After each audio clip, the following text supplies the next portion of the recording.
السلام علیکم ناظرین، اب دیکھ رہے ہیں اردو ٹریک۔ دوستو، بالی ووڈ کے بے تاج بادشاہ شاہ رخ خان ایک بار پھر چھا گئے ہیں۔ اپنی 60 سالگرہ پر کنگ خان نے اپنے مداحوں کو دیا ہے ایک شاندار تحفہ، اور وہ ہے ان کی نئی فلم کنگ او کا دھماکے دار پہلا ٹیزر۔ ریڈ چلیز انٹرٹینمنٹ کے بینر تلے بننے والی اس فلم کا 1 منٹ 11 سیکنڈ کا ٹیزر ریلیز ہوتے ہی سوشل میڈیا پر چھا گیا ہے۔ صرف چند گھنٹوں میں اس ویڈیو کو 5 لاکھ سے زیادہ بار دیکھا جا چکا ہے، اور مداحوں کے تبصرے بس ایک ہی لفظ گوسبمپس۔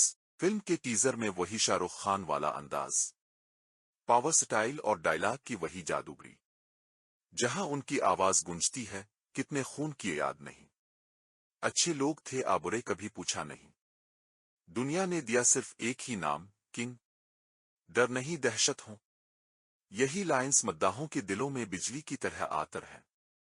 ہدایت کار سدھارتھ آنند اور مارفلکس پکچرز کے تعاون سے بننے والی یہ فلم اس وقت بھارتی انڈسٹری کا سب سے بڑا پروجیکٹ بن چکی ہے، اور خاص بات یہ ہے کہ اس فلم میں شاہ رخ خان کی بیٹی سہانا خان بھی بڑی اسکرین پر اپنا ڈیبیو کرنے جا رہی ہے۔ ذرائع کے مطابق شاہ رخ خان نے اس فلم میں 2 بلین روپے کی خطیر سرمایہ کاری کی ہے، یعنی ایک ایسا پروجیکٹ جو نہ صرف ایکشن بلکہ جذبات، فیملی اور لیگیسی کا بھی امتزاج ہوگا۔ فلم کی ریلیز کی حتمی تاریخ تو سامنے نہیں آئی، لیکن یہ تصدیق ہو چکی ہے کہ کنگ او سال 2026 میں سینما گھروں کی زینت بنے گی۔